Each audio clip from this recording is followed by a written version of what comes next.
Hey, you're not meant to be reading that. That's the competition prize, Matt. Oh, sorry about that. Yeah. Well, should we start? Yeah. Welcome to YouTube and Sigma Sports Live. Ask Matt Stevens, me, anything at all. Now, you've been in contact. We're in your dozens, maybe slightly more than that, maybe slightly less. Who knows? We're going to keep that under wraps. But you've been in contact with your questions. It's slightly out of focus over there. Lucy, you're going to be, I'll be your eyes. You're going to be my eyes, because I actually can't see that. To answer some questions, please, while you're watching, hopefully you enjoy it. You can use the comment section to ask some other questions. It can be about anything at all. It can be about films, movies, they're the same thing, curries, cycling, anything at all. That's what I'm here for, to have a little bit of fun as well. And the best question at the end of kind of half an hour, 40 minutes of question will receive this book. Bradley Wiggins Icons book, signed by the man himself. Yep. So without further ado, shall we just crack on? Yep, We've got cookies, I wanted some savoury snacks really, Lucy. I've got a beer, but could have had some nuts. And that's not your fault. The guys behind the scenes should have sorted it out. Yeah, that's my anyway. team, I'm afraid. Yeah. Can't get the stuff.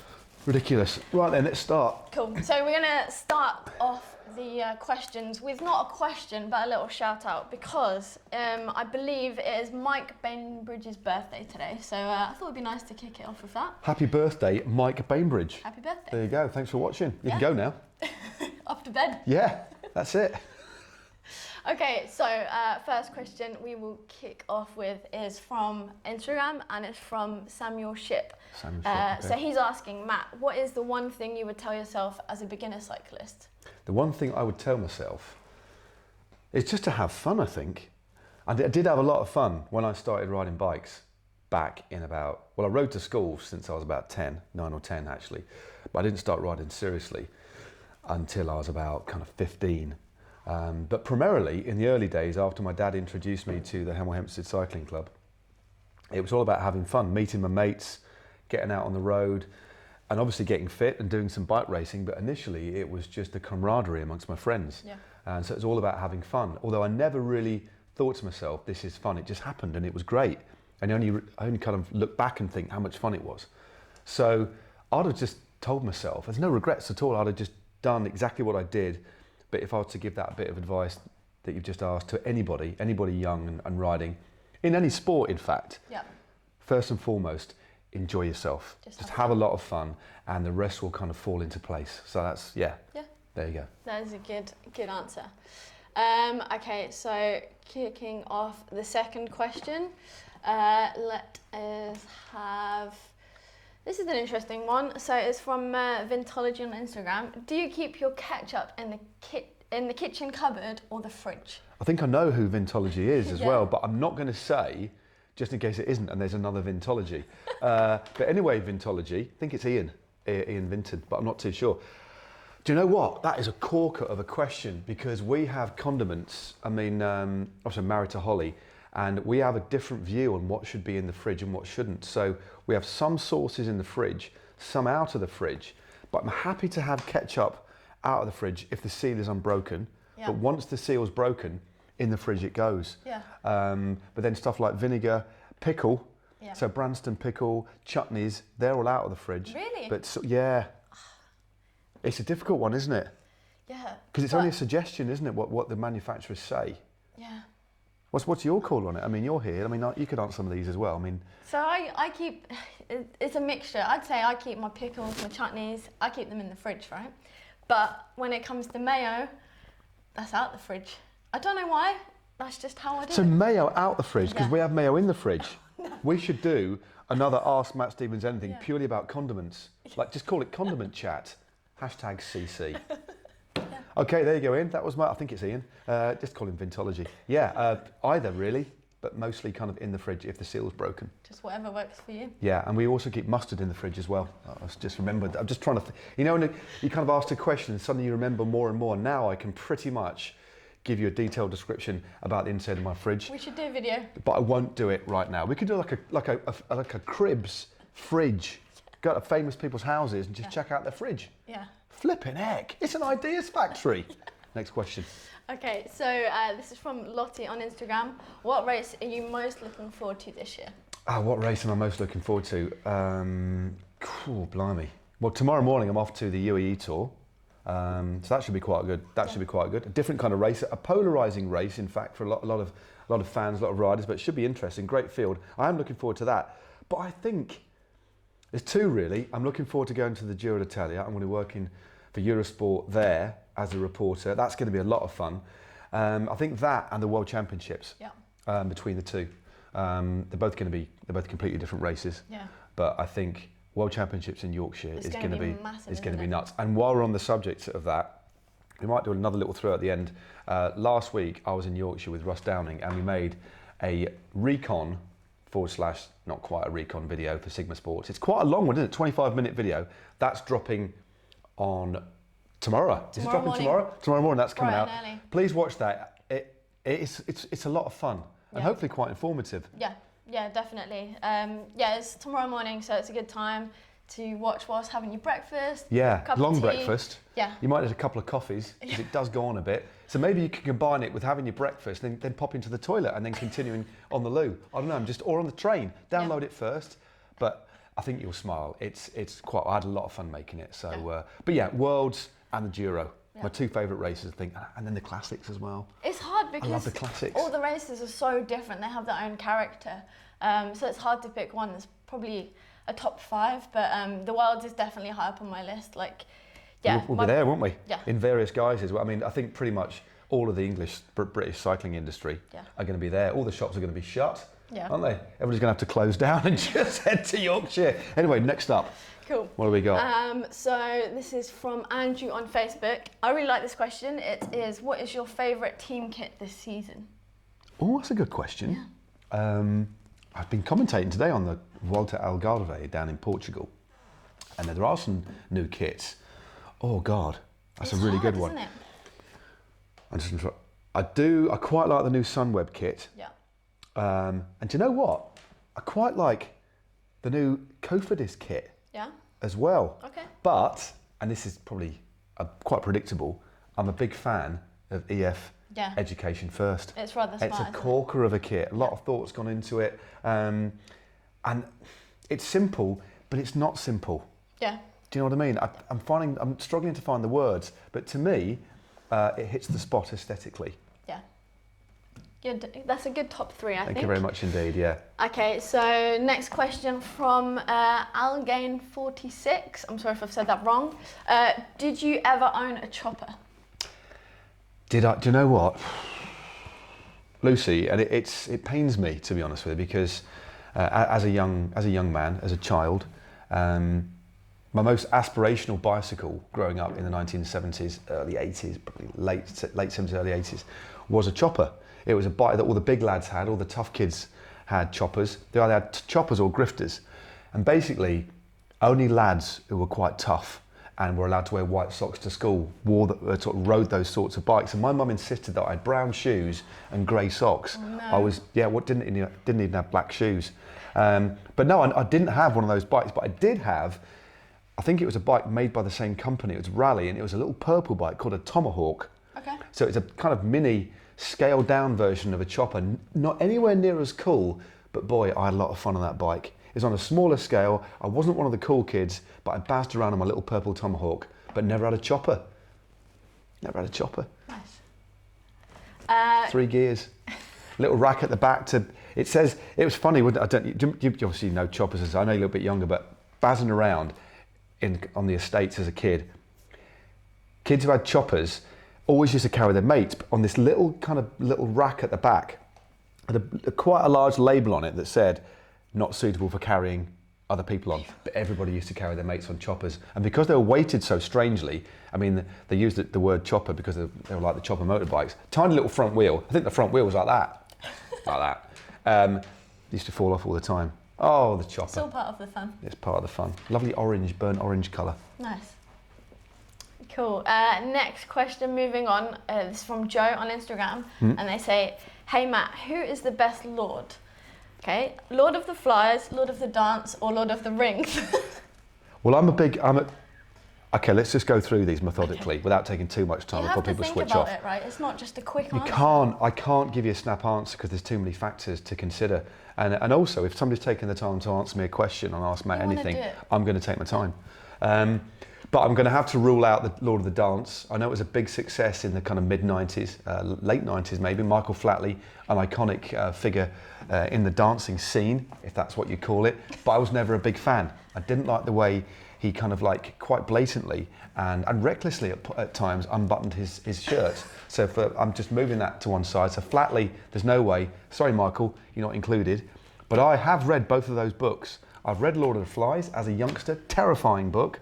Absolutely terrifying, scarred me for life, and I have read The Hobbit and Lord of the Rings.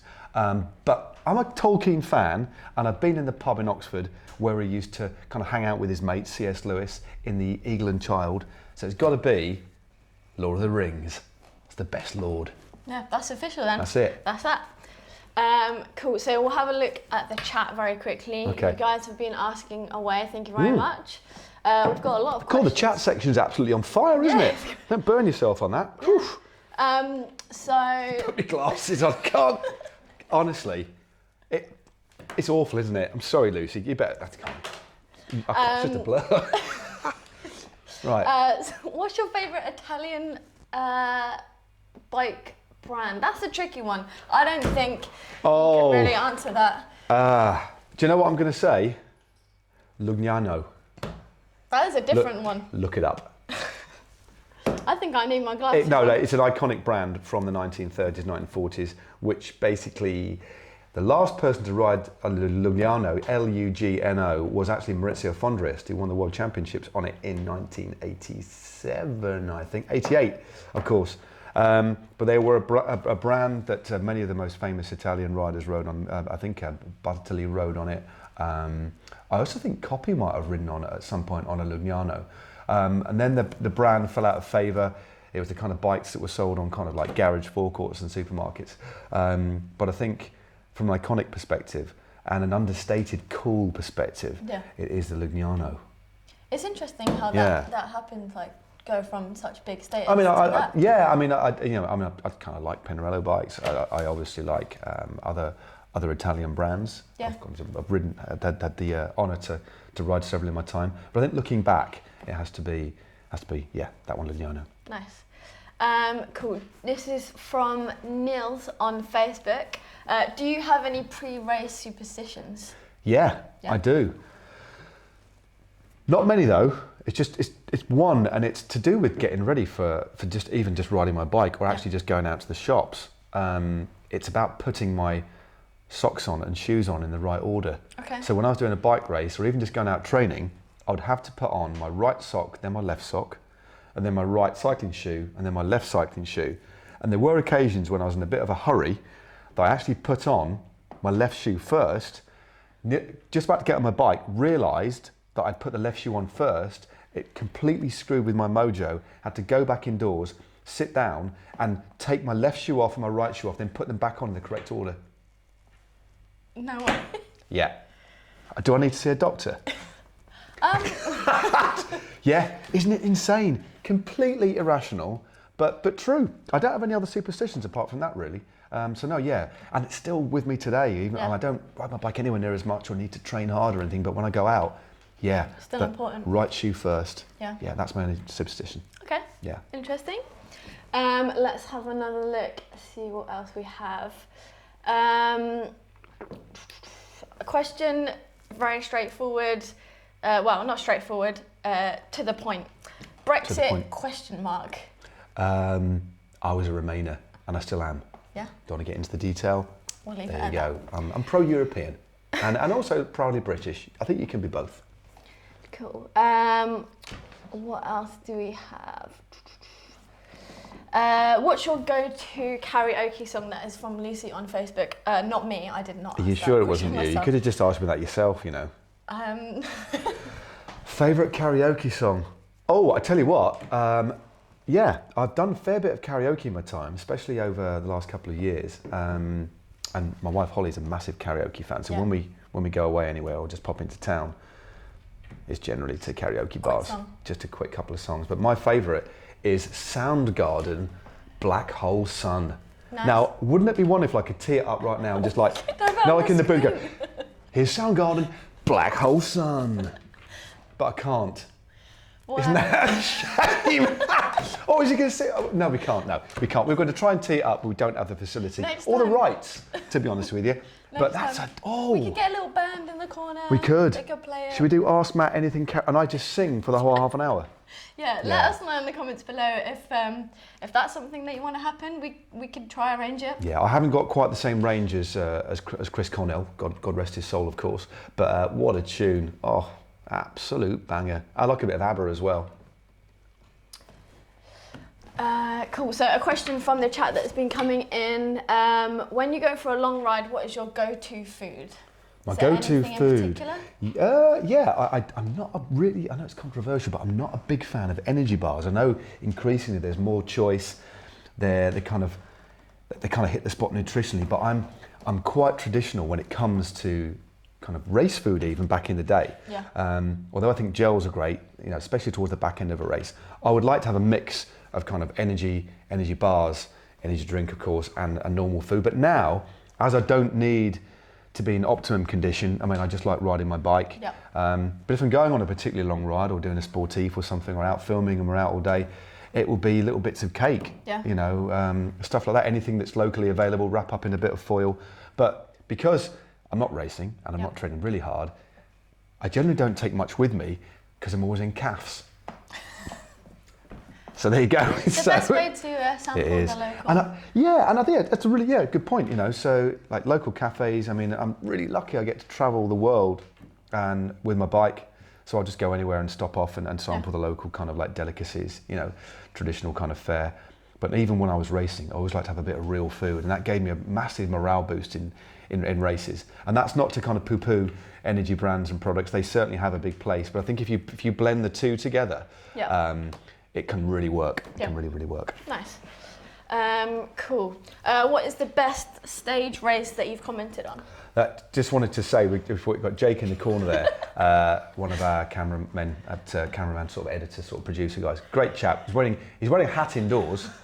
So's Dan Cogan over there. I won't move the camera. 2 people, adult men, wearing hats indoors. Enough said. What was the question again? They're both taking them off. Oh, there you go. The influence of the internet. No, I mean, blimey, I've never seen it look like that before. Best race I've ever commentated on. God, blimey. One, I tell you what, there's loads. I really like commentating on the Giro d'Italia a couple of years ago. I think it was 2015, you correct me if I'm wrong, when Alberto Contador won the overall. And it was the first week, and it was the first Grand Tour I'd ever had the pleasure to commentate on. I was alongside Rob Hatch, great commentator. He was lead, I was co-commentating, and I got called in at the last minute because poor old Sean Kelly had a bad knee. So thrown in, although I'd been commentating for 3 or 4 years, but it was that first week of the Giro d'Italia. And the reason I like the Giro so much, apart from having had the opportunity to ride it before, is the fact that the parkour is always unpredictable. You don't get the same kind of rhythm as you see in the Tour de France, for example. And the Astana team just ripped the race to pieces, and subsequently, knowing people within the Astana team, and it's been kind of pretty well dissected. Subsequent to the race, the Astana team ripped it up from day one because they wanted to make it hard for Alberto Contador to not do the double. They knew that he would probably win the Giro, which he did, but they wanted to absolutely destroy him for the Tour de France. So from day one, they took the race to pieces, and to commentate on that and try and get a sense of what was going on, because at that point we didn't know. That's what made it for me so fascinating. I guess it's the whole realization and kind of, they obviously have their game plans within the teams, and you have no idea, and then you see it coming to light, and you kind of get your head around it, and just work out. That must be kind of a real buzz. And oh, definitely, it's telling first and foremost. You've got the pictures that you want to entertain people. You want to give them an added sense of narrative to try and explain what's going on. But a lot of the time, you're just using your experience to try and ascertain the mindset in the teams and the individual riders. And it wasn't until very late, actually, almost like a year later, that we kind of found out exactly what was going on. And then the other two of the World Championships in 2015, when Peter Sagan and Lizzie Armistead won their respective world titles over at Richmond. That was so special. I can remember that so clearly. Really, goosebumps still. Just thinking about it. That makes me the hairs go on the back of my neck. And special. So I was with Carlton Kirby, and we called. No, I called I was lead commentary on the women's race when Lizzie won, and I was close to tears. You know, such an emotion. Obviously, you know, British rider winning the worlds. It was just the way that the race unfolded. It just all came together and and built up. It was powerful, and it was a really privileged place to kind of call a race like that. Yeah. And then seeing Peter Sagan win his first worlds, you know, we all watched it. I was there calling it with a good mate of mine, Carlton. It was goosebumps time. It was a proper celebration of what bike racing is all about. Absolutely, yeah. That's going to live long in my memory. Yeah, cool, awesome. Let's wind it up then. Yeah, and there's a jersey. Pete, that was his Tinkoff days. 2015. Trek Segafredo, bit of Cannondale Drapac action going on. But there we go. Yeah. There we go. Cool. The next question. This is from Ewan. A serious question, he says. Yeah, let me just serious question. Come on. Yeah, serious face. Okay. What is your favourite motorway service station and why? Okay. This is important, so please think about this before you kind of... Well, it used to be the one up in the Lake District. Oh, T-Bay. T-Bay. That is a great service. No, I'm glad to great minds as well. And one of my favourite things about T-Bay was the fact it wasn't a homogenous services, it was an independent. Indie. Firstly, the landscape. Got a nice little pond, couple of ducks. That's it. Yeah. You can have a brew, a scone, you can have a sausage roll, any variety of food, quiche, any crisps, anything. Yeah. But crucially, you can sit and eat the food of your choice and watch ducks. And feed them. And you've got the mountains. You can feed them? Can you? There was glass. Gee, what? Oh, you went outside. Oh, right. This was in March. Summer. It was snowing, basically. Very cold. Yeah. But no, lovely toilet. The toilets are lovely and clean. Clean. There's a lot of carpet going on. But that's my most favourite northerly services. But my favourite southerly services is on the M3 heading out of town. Help me out. Cobham? Not Cobham. It's got like... Winchester. No, not Winchester. Oh, the one... It's got... Fleet. Yeah. Fleet Services. What do they have there? Oh, sadly, I'm not familiar with that. Sadly, Fleet Services about 2 years ago burnt down. Oh No, get this. Okay. They rebuilt it and they've got the most incredible Pizza Express in the world. I'm not sponsored by Pizza Express, but you know what you're getting. And in that sort of environment, it's in a forest, for crying out loud. They've got a cheeky little Starbucks going on. They've got a chosen noodle, lovely noodles. Yeah. Noodles, pizza, coffee. Oh, brilliant. They've got it all. And it's all within a forest. You can't really properly see it from the road. Okay. So essentially it's a service station that's at one with nature. I'll have to go. I can't drive, so someone else will have to I'd take me, just ride up the hard shoulder on a maybe in the middle of the night. Yeah. Make sure you got lights on. Cool. That was a good question. It's a corker. I enjoyed that. Oh, that's in the top 3 for question of the night. Oh no, it can't be because it might be a member of staff who asked it. Sorry, Ewan. You can't have the book because you can get it for trade. That book. No, you can get it for trade prices. Sorry, mate. Sorry, that was close, wasn't it? Right, next question. Let's have not a member of staff asking a question. One from James. I think we touched on this a little bit, but it's still relevant. What do you think about e-bikes? E-bikes. Somebody asked me this the other day. I don't know if it was online or not, but it doesn't really matter. We talked about it in the last YouTube very briefly. Yeah, I think e-bikes, firstly, here to stay. They're getting better and better, but fundamentally, I think they're a good thing. I think they level the playing field. I think they might give a lot of people who wouldn't ordinarily have thought about riding a bike because where they live is particularly hilly or they're not as kind of fit as they might have liked to be for whatever reason. You can go out riding with your mates if you're not quite as fit. You can also ride to work without breaking into too much of a sweat, and they can make some very, very hard terrain a lot easier. I just think the technology is getting better and better, and I think that they're only going to help the cycling industry. Yeah. And it's kind of just throws a bit of not a lifeline. It's just I think it's another opportunity for people to get into the sport. Yeah. And actually, I think people who ride e-bikes because they're not quite as fit as they like to be might then graduate and just ride a normal bike once they get a level of fitness, a different level of fitness. But you can go out with your mates, your wives, your girlfriends, the other way around, a different, diverse group of people. Yeah. By virtue of people having an option to ride an e-bike, you can ride together with whoever you want over whatever terrain. And also, if you can go further. Yeah. You can go further and faster, and you can team. Even if you're super fit, but you want to do an epic ride in the mountains or wherever. Yeah. You've got another couple of hundred watts under the hood. Yeah. You can get further and faster. So you've got 5 or 6 hours. You can see more beautiful countryside. Yeah. So I just think they are absolutely fantastic. But of course, I love normal bikes as well. But I just think bring them in because they're only going to make this industry healthier, I think. Yeah, so that's my view. And I have ridden a few e-bikes, and I think they're great. Yeah, my boss, Ian, he rides an e-bike to work. He's really, really strong on a bike. But I think it's good. He rides his e-bike, and it means that he can get to work without being sweaty, without having to change.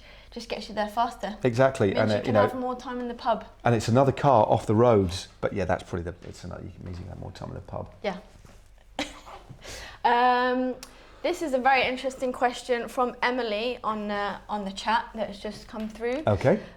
So where is somewhere that you've never been that you would love to visit and ride your bike? That's a really good question, actually, and one that I'm constantly thinking about because I'm very, very lucky over my last kind of 30 years or so that I'm really well travelled. But the two places that I'd love to go to are New Zealand. Never been there, and I'd love to go to Japan. Oh, I would love to ride my bike in Japan. And the big, lots of cycling fans in both countries, both completely different countries, of course. I had the opportunity to go to Japan way back in 1990 when the World Championships were held there. But sadly, I was injured. I was pre-selected to go, but I was injured and I couldn't go. And I still haven't been back since. So I think in the next couple of years, whether it's at work or whether it's just a holiday, I'm going to be going to Tokyo and go to Japan. I used to live in Japan. Can you get me discount or anything on some Airbnbs or flights? You used to live in Japan. Whereabouts? Tokyo. Didn't even. This is a brand new knowledge. This is yeah. Wow. I don't really remember much of it because I was very, very young. But I went back a couple of years ago, and it's an amazing place. I would love, that's the one place that I really, really want to ride my bike as well. Just definitely. The scenery, the riding, it's a massive Olympic Games. Community. Olympic Games. That's the big thing. So we'll have to try and sort something out, won't we? Should we try and get over at some point soon? All right. Leave it in the comments below if you think that we should go to Japan. Yeah, we'll do a little Japan trip. Cool. Round up. I think we're going to have to round it up in a couple of minutes. Yeah, should we do one more question? Yeah. One more question. This has been really enjoyable, by the way. I hope you've enjoyed. I've had a lot of fun. The time has whizzed by. I can't believe it. I can't believe it. It feels like we've been here for 5 minutes. Get one more question up, Lucy, and then I'll decide who's going to win the Bradley Wiggins book. Yeah. Let me have a look. This is a cracking book, actually. It's for those of you who kind of love cycling, historians out there. It really has got, Bradley Wiggins, as well as being, an amazing bike rider, he's a real historian, and there's some fascinating stories in here, cutting through the ages. And of course, he collects all the jerseys as well. Yeah, it's a cool book, signed by the man himself. So. Okay, so last question of this evening. Are you ready? Yep. Are you sure? I am indeed. Yeah? Okay. Personally, what's your most rewarding part of your career? Who asked this question? Let's give him a shout out. I have just been told. It's all right. We'll get that in a minute. Production team. Okay.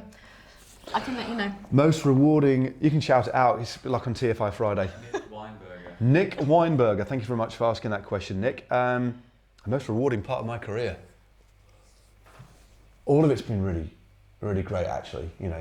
When I jumped on a bike, kind of when I was 16, properly riding, and my dad took me to the Tour de France, and then everything's happened because I wanted to ride my bike, and I'm still, look at me now, I'm still working in the industry, having a lot of fun, working with some wonderfully, like-minded people, all who just love riding their bikes and trying to share the passion with other people, whether it's working in TV, whether it's working here at Sigma Sports, who are obviously a retailer.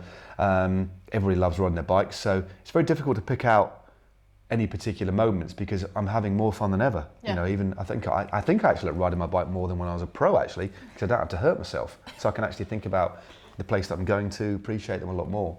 But I think there's a couple. I think when my dad took me to see the Tour de France, I'm going to give you 3. When my dad took me to see the Tour in '86, when that really opened my eyes to what I wanted to do, it was apart from sharing some really great time with my dad.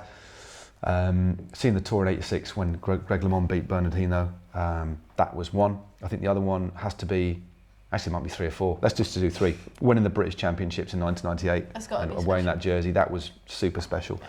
And compared to the riders in the modern era, I haven't achieved anywhere near a lot of the riders that I admire now. But riding a Grand Tour, riding the Giro d'Italia and starting in the Vatican, an audience with the Pope, seeing my heroes at the time, Mario Cipollini, Marco Pantani, racing against those guys was something that I'll never forget. Very special. So, they're the 3 kind of standouts, I think. Yeah, nice. Cool. Right then, shall we do the... Yeah. Do you know who you're going to give? Yeah, it's a controversial choice, actually. But I'm going to go for I mean, it's a non-cycling one. Okay. But that's fine. It's the person It was asked about anything. Who asked the question, my favourite lord. That was a good one. So, because that was a bit bonkers, my favourite lord was Lord of the Rings, out of the ones given. I do have other lords that I'm quite fond of. Joe on Instagram. Joe on Instagram, you just won this book, mate. We will get in touch. There you go. Signed by the man himself. I watch him Bradley sign Wiggins. I can and it is. There it is. Oh, that's another one. There it is. Yeah. So well done, sir. And thank you very much for watching. And thanks to all of you, actually. We couldn't answer all these questions. I've no doubt that Dan's nodding. We will be doing one of these in a kind of month or so. That was a lot of fun. Yeah, and we've got so many questions. Yeah. I don't want to finish Sorry, it. I kept chatting over you, but I just that's fine. Blimey. Yeah, so make sure that you keep tuned to our YouTube channel. Tomorrow morning, we have the World Championship Recon going live. Yep. We have another very exciting video that I can't tell you about just yet, but Monday morning, I believe. Keep your eyes peeled, as something else will be coming live then. Yeah. And we have so much other exciting stuff planned. I am so excited. Yeah, I'm filming. I'm off the UE, then come back and filming some more stuff. So we got a lot of cool videos to drop. But yeah, it's a big weekend. Friday and Monday, 2 really fun videos. Yep. Both very different. But the Recon of the Worlds drops tomorrow, 7:30. Get up early, get yourself some porridge. And watch it and share it with your mates. And importantly, subscribe to the Sigma Sports YouTube channel as well. I've had a lot of fun. It's been a pleasure. Thanks, Lucy. Thank you. This is fun, isn't it? Should we go get a curry? Let's go and get a curry. Yeah. Cheers. Cheers.